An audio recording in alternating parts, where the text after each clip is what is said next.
Hiya, my name is Annie and I'm going to share a few thoughts on are we the masters of our own fate?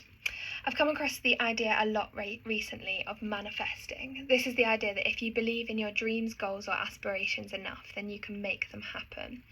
Oprah Winfrey talks about it a lot, and she talks about putting your goals and intentions out to the universe through prayer, meditation, visualization, speaking intentions out loud, creating a vision board, anything like that, and then proactively working towards those things and using things like gratitude journals and positive affirmations along the way to help you keep working towards those things. I've got friends who could talk about this for ages and tell you some wonderful stories about things that they have manifested and have come true for their lives.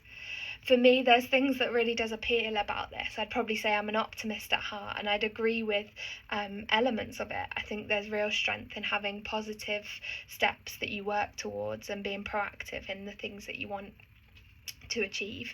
And I'm a psychologist. I work on the principle a lot of if we can change our thoughts and emotions, then we can change the reality that we're within a little bit.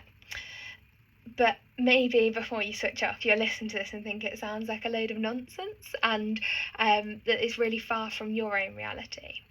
But what I found interesting was, as I've looked into manifesting, there was one article that said as lockdown began in 2020, there was a 600% surge in searching for the term manifesting. I think ultimately, even if the vision boards and the journaling isn't for you, we do all want good things in our lives. And I guess in many ways we try to manifest those things.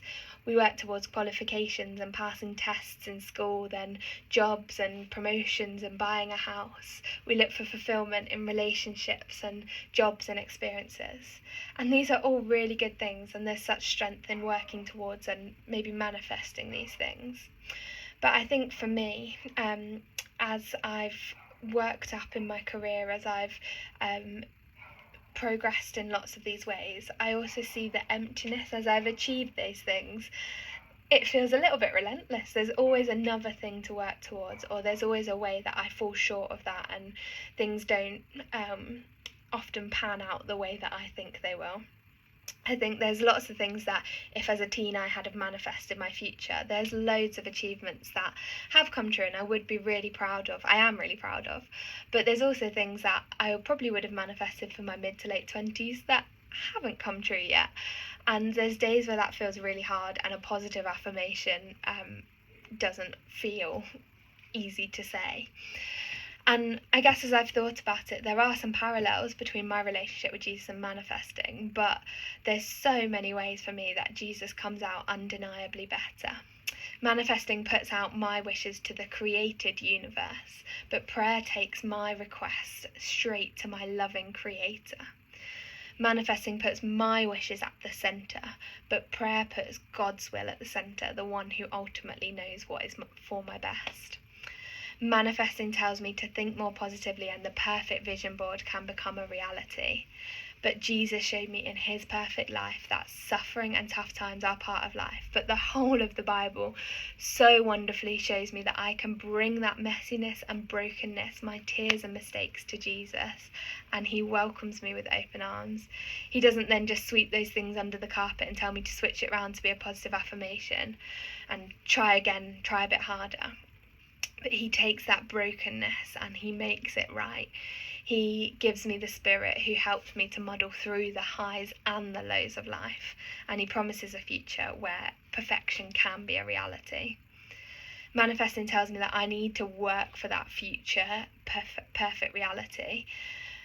But Jesus tells me that he has already won my most perfect future that is better than what I could ever even visualize. And because of that, I can enjoy things like my relationships, my job, any experiences in life. I can enjoy those things with complete freedom rather than always having to work for the next thing and to bring about a perfect reality, because Jesus has won that for me. And I think that's a wonderful truth that I would love to talk to you more about. So feel free to talk to a Christian friend about this or get in touch through the Rylands socials, because this is a conversation that we'd love to have.